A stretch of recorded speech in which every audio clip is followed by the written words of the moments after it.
Okay, Shalom. It is Sunday, November 12th, the 37th day of the war. It is about 6:05 p.m. here in Israel, 11 a.m. on the Eastern Coast. Let's get started with some good news. So Israel has continuously expanded its reach in terms of where it is hitting the enemy. And over the weekend, it hit supply routes, a highway between Iraq and Syria that extends from Iran, where Iran was sending weapons in to resupply Hezbollah and then hopefully Hamas. Israel hit the highway, destroying the highway and stopping the supply of more weapons. And that's a very positive development. Again, as we've been saying all repeatedly, that the longer this war takes, the more advantageous it is to Israel, because Israel has a constant resupply with no problem, nothing stopping Israel from resupplying, while Hezbollah and Hamas are dependent on Iran for resupply. And as long as the United States and Israel keeps those shipping lanes closed in the Mediterranean with Israeli and American ships, and in the air, stopping from Syria and through the causeway through Syria, so then Israel's doing better and better. So that's a great development. It's also able to get through Syrian air defense systems without getting hit by the SAM systems. SAM systems are surface-to-air missiles, which are able to knock out planes. Russia sold the S-3 or 400 to Syria in order to help them defend against air attacks from us. And Israel is able to defeat this system. This is the scariest thing for a pilot, when an Air Force pilot flies his jet through a enemy territory. So Israel has always been a step ahead of air defense systems, but the Soviet S-400 system is supposedly good enough that it could take out Israeli planes. But what Israeli planes have been doing is they've been flying the new F-35, which is a stealth mode plane. It's faster, it's quicker, and it's able to fly undetected. And Israel has been able to avoid this Russian or made defense system or air defense system. Okay. Other technological advances: the Arrow 3 hit a long-range attack missile for the very first time. It keeps having more accomplishments, and the reason why these are first-time accomplishments is because these weapon systems have only been tested in experiments. They've never had a chance to be tested before in combat. This is the first time that Israel or the United States has entered into combat where the missiles that these systems are designed to protect against have been fired against Israel. So we're watching as we've conducted the tests of what it would look like. So we knew that it would work, or it could work, or it should work, but now we are seeing that it is working, and that's a great thing. So, and that causes, not only does that, it's a great thing because we're not being hit by missiles, but it's also a great thing because it's causing Iran to rethink its calculus now, in terms of, they always had, okay, in the back pocket, we've got these. If Hamas isn't winning on the battlefield, and Hezbollah can't attack for different reasons, we've got these missiles that we can use. Well, now that Israel's showing that it can stop these missiles, and they're not as big of a threat as Iran thought they would be, so that causes Iran to have to scramble. Scrambling is never good. It always leads to mistakes and leads to different objectives that you originally had, and that's never a good thing for an army. So Israel's really putting Iran up on the ropes. At the same time, the world is watching as Israel's defense systems are succeeding, and saying, "Wow, that's really great." And now the payoff is coming. So, for instance, Israel sold David Sling, which is another weapon system. You have Iron Dome, you have Arrow, Arrow 1, Arrow 2, Arrow 3, and then you've got David Sling. All these hit different types of rockets or missiles. So Finland just purchased the David Sling system from Israel. So this is also good for Israeli contractors, helps the economy, and it's proving that Israel is a force in the world for defense against enemies. Okay. So Israel has set up walls up by Lebanon, and those walls are are keeping Hezbollah people out. They're stopping attacks. And once Hezbollah attacks, every time Hezbollah, this is also true of Hamas, but every time Hezbollah attacks in the north, they are revealing their locations, which automatically obviously brings an Israeli retaliation, which knocks out that position. So Hezbollah always has to take a calculation of, do we want to attack? Because if we attack, then we're going to be opening ourselves up for revealing our positions, but we might get a chance to hit Israel. So far, they've been largely unsuccessful at hitting Israel. But they've been very successful at revealing their positions, and Israel's been very successful at knocking those positions out after they are revealed. Okay, so we're watching as Hezbollah uses a lot of drones up north as surveillance tools. They're trying to figure out where the Israeli positions are, so that way they can aim their missiles and be more accurate in terms of what they're aiming at and who they're aiming at. Okay. Other good news is that French President Macron, who we had on after Shabbat, we saw these headlines of an interview that he gave with the BBC, where he essentially seemed to insinuate, if not say straight out, that Israel is purposely killing women and children in Gaza. It seemed a little strange. It seemed strange for the simple reason that Macron had come here. Macron had been very pro-Israel, so it seemed a little off that he had said such a thing. And then we found out that the BBC had heavily edited the interview, and that's not what Macron had insinuated at all. It's not what he meant. He was in the interview, the portions of the video that were cut out greatly revealed Macron's support for Israel, and the BBC, which we know are it's just straight out anti-Semitic. We don't even have to say anti-Israel. They're straight out anti-Semitic. They won't call Hamas members terrorists. They call them militants, because who's to say they're terrorists? Meanwhile, when like a terrorist attacks in Brussels 3 days later, they're calling it terrorists already. So the BBC had cut the interview, which is the ultimate in chutzpah and lack of professionalism.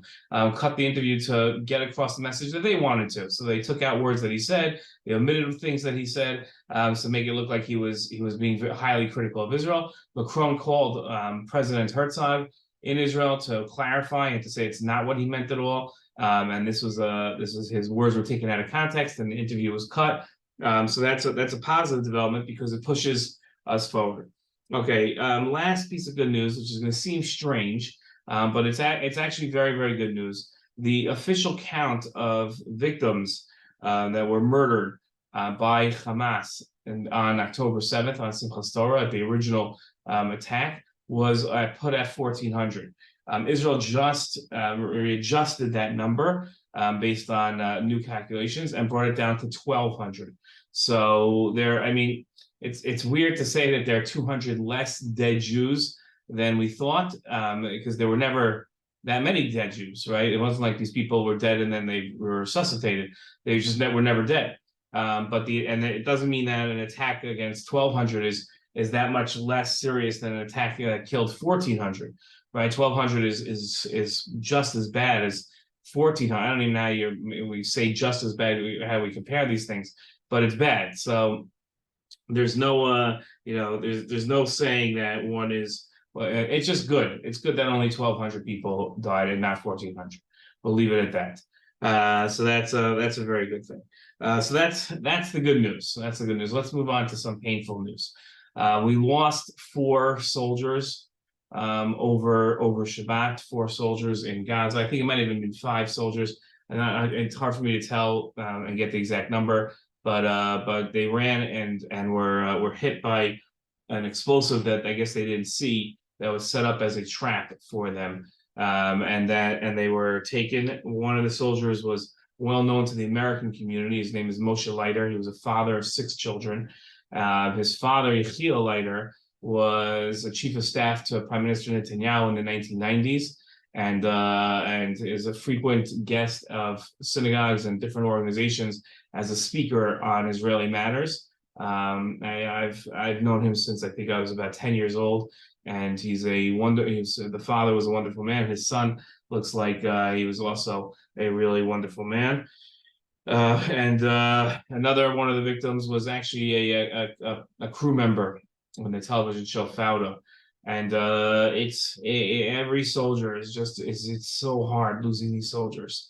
And again, yes, and the rules of war and the normalcy of war, these soldiers are the low number is something to be proud of and to celebrate. But at the same time, every one of these soldiers is a world unto themselves. They have parents, they have children, they have siblings, cousins, uncles, aunts, neighbors, friends who will be devastated and lonely without them.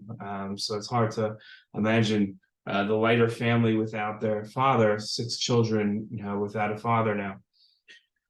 4 soldiers were also injured up north from missile fire, and 7 soldiers were just injured again up north from a mortar attack. So Hezbollah is again, it's not major hits, but this tit for tat does take its toll. Another piece of bad news: a drone made its way somehow from Syria all the way to Eilat and crashed into a school building. Thank God nobody was there in Eilat. Just some analysis. So just to understand something, a lot of times people have trouble understanding why Israel takes down buildings. I think it actually might have been a question, which is why it was stuck in my mind. But the buildings in Gaza are not like the buildings in Manhattan, where you see like individual standing buildings. These are buildings that are made where the buildings are attached to each other, either underground or above ground. And they're done so that Hamas fighters can easily make it between the buildings. They can make it to, through buildings. So they're sort of like interwoven with each other.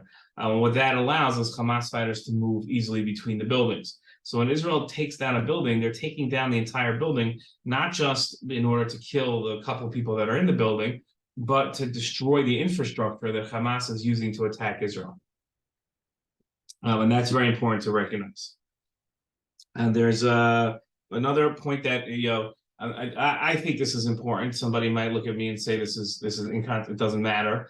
We're not finding many soldiers being killed or injured when it comes to like hand-to-hand combat or even shooting against each other combat. Most of the soldiers that are getting killed by traps.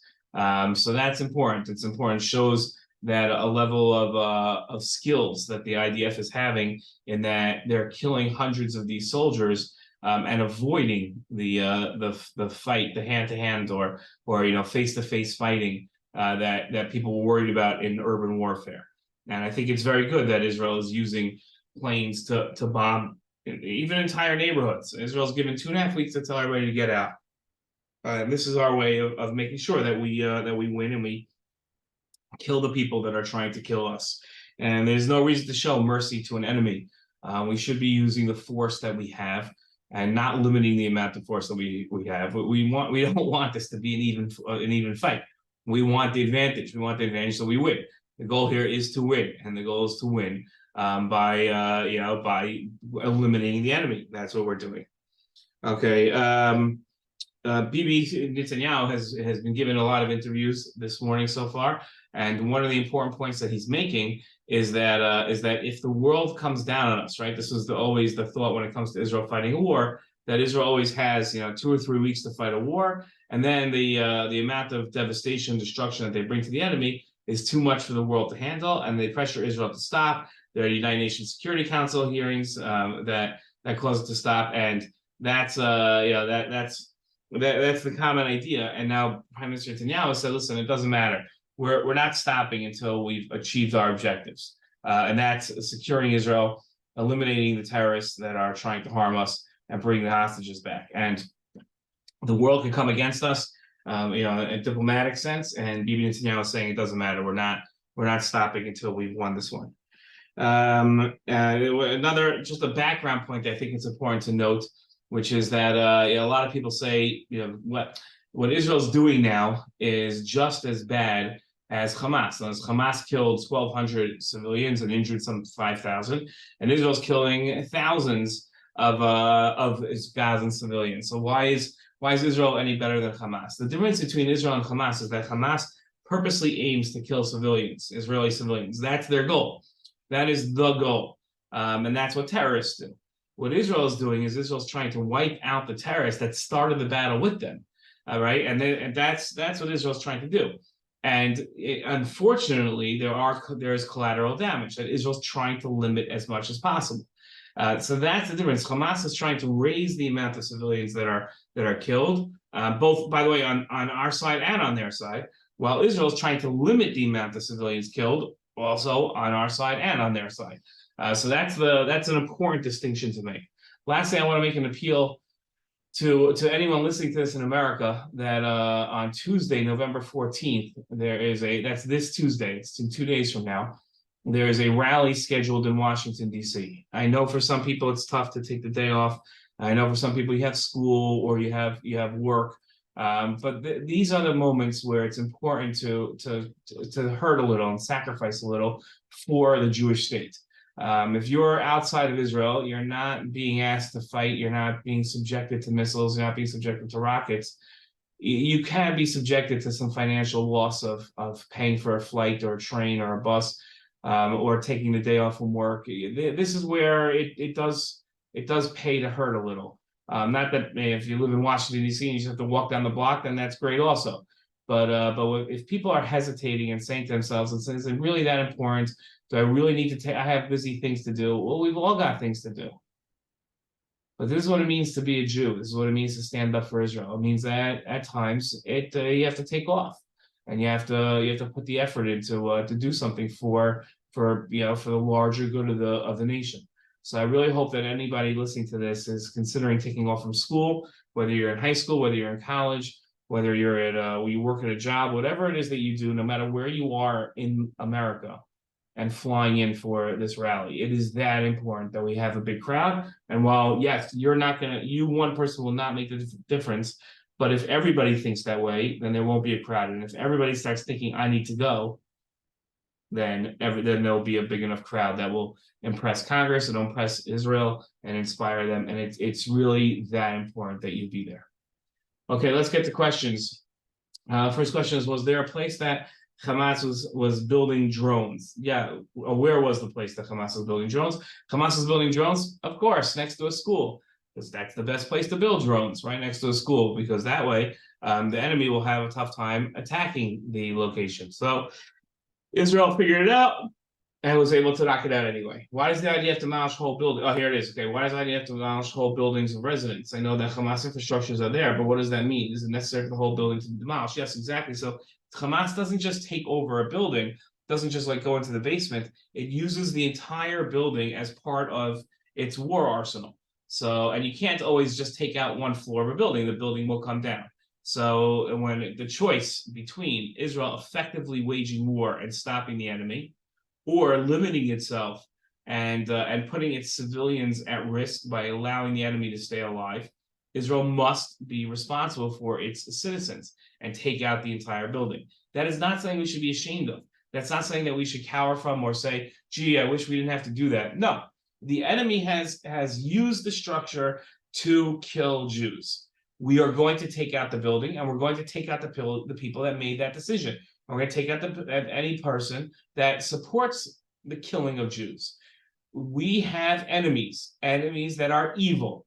We will beat them, and we're not going to beat them by arresting them or by getting them to surrender. We're going to beat them by destroying the weapons and the tools that they use to fight us and destroying them. Does Israel have the willpower to finish this war till the end, even though the world might not approve? Yes, it's exactly the point that we're making here. Yes, Israel does have the willpower. Yes, Prime Minister Netanyahu says we will defy the world if need be, but hopefully the world will stand behind us, as President Macron just did today, and as President Biden has been doing all along. What should be the penalty for media companies that drop their responsibility regarding pictures and information that they had? If it's true that there were reporters that knew about this beforehand, those reporters should be treated just like terrorists. If you knew that an enemy was about to attack Israel in a terrorist rampage to kill civilians, and you were told about this beforehand, and you knew, and as we see, some of these journalists participated. There's a picture of a journalist with a grenade in his hand if they participated, then they should be treated just like the terrorists themselves and eliminated. You support terror, you are a terrorist. That's simple. We don't have to wait until a terrorist actually kills somebody and then say, "Oh, see, now he's a terrorist. Now we can kill him." They'll kill him beforehand, before he kills somebody. Okay. As of right now, how likely is it that Israel will achieve its war goals? Will eliminate Hamas? Yeah, it seems pretty good. It seems like we are doing great stuff and we are going to wipe them out. What do you think will happen once the IDF reaches Hamas's headquarters? I think once the IDF reaches Hamas headquarters, it's going to steal all the documents and use and the maps and everything else that they can find there that tells where the other places that Hamas is, and then Israel will destroy it. And that's what's going to happen. Do you think that after the attack after the war will mark the end of Bibi's political career? So I don't like to talk about the politics so much because it's way too early, and now's not really the time. Let's understand the war and support the war effort. But the conventional wisdom is that Prime Minister Netanyahu is going to have to resign. I tell people that this is not a for sure thing that he's going to have to resign. First of all, today in interviews he was saying that why should he be held responsible for this? Nobody held FDR responsible for Pearl Harbor. Nobody said that FDR should resign. At first, I don't know if that's true. If nobody said it, I mean, FDR didn't resign. The second thing to keep in mind, everybody likes pointing to Golda Meir and saying that after the Yom Kippur War, when 2,700 soldiers were killed because Golda Meir didn't stop fight the war and was surprised by the war, and then she resigned. She did resign. But before she resigned, she decided to run for office and won that election by a landslide. So, which shows that the Israeli people were not demanding that she resign. I don't know for sure that the Israeli people are demanding that Bibi resigns now. There have been no polls about that that are showing what it is. The people that I speak to are not gung-ho about Bibi resigning for the very simple reason that we don't know who would take over and who would be better than Bibi. So I think a large part of Bibi Netanyahu's future is going to be dependent on how well he runs this war. And that's what I think. Okay, what do you think will happen if? Sorry, let's see. Okay? Why did America not hit Iran back immediately after many soldiers got killed? And if it's not true that America and Israel hit Iran back, why wouldn't America want to retaliate? I don't know. A lot of people cynically say that President Biden is so stuck on creating an Iran deal that he's willing to allow Iran to slide and not majorly hit it for attacking American soldiers, so that he doesn't ruin the relationship. I don't know. I don't get it. I don't get it. I'd like to ask President Biden why he's not hitting Iran harder for injuring 46 American troops. I don't know. Okay, will the new deal that Israel will cease all military actions for 4 hours a day in Gaza affect the timeline of the war? Yeah, I mean, 4 hours of not fighting means that you're accomplishing 4 hours less of battle. So that adds on to about the time that you will be battling. Okay. Okay, what do you think? What will happen to Israel politics once the war is over? Since prior to the war, the political situation is what was dividing the country's population. I don't think it's going to be as divided. I think that what divided the country was the issue of judicial reform, and I think that's going to be put on the side until we figure out what's going on with the war. And then I think that people realize how distracting judicial reform was from Israel's security, and will realize that they need to compromise, that the people have to come in from their corner. So hopefully that's what happens. Okay, well, what do you think will happen if Israel wipes out Hamas? Do you think another country will have their back and try to attack Israel? No, I don't think that once we wipe out Hamas, another country steps forward. It'll be interesting to see what Iran does at that point, but I don't think that you're going to see another country attack in place of Hamas. Why do you think that Rashida Tlaib would say that Palestine will be free chant and claim that it doesn't mean the quote wants to Israel? Because Rashida Tlaib is a liar. And Rashida Tlaib is an evil liar. Okay, she's not a good person. She doesn't like Israel. She wants Israel destroyed. She does not want there to be a state of Israel. It's the things that she said. She does not want there to be a Jewish state of Israel. Okay, she's not a good person. And she will lie. So if she's caught in something, she'll say that from the river to the sea doesn't mean that Israel should be destroyed. It means that there should be a free Palestine. Okay, And well, how do you envision a free Palestine if it's from the river to the sea? Where does Israel go? Israel will be just like America. There's no reason why it should be a Jewish state. Rashida Tlaib is the worst of the worst. She is a terrorist supporter. And just because she doesn't get up and say, I think that there should be terrorism, she's supporting the same goals as the terrorists. And she's not criticizing them. She has yet to condone, to criticize Hamas's actions. So she's a horrible person, and they need to get her out of Congress. So censure is not enough. She needs to be out of Congress. Okay. Okay, well, how is Israel making sure terrorists don't leave dressed as civilians? I'm not sure how they do it, but they make sure, right? They make sure that they caught the last time they tried getting people to leave Gaza, a third of them turned out to be Hamas members. They weren't wearing like Hamas IDs, yet they were able to figure it out. So I'm not sure how they figure it out, but they have. Okay, that's the end of today's briefing, and hope to see you tomorrow. Let's hope that there is shalom. Let's hope that there is victory. Let's hope that there's security, and let's hope that our hostages and soldiers come home safe and sound. Shalom.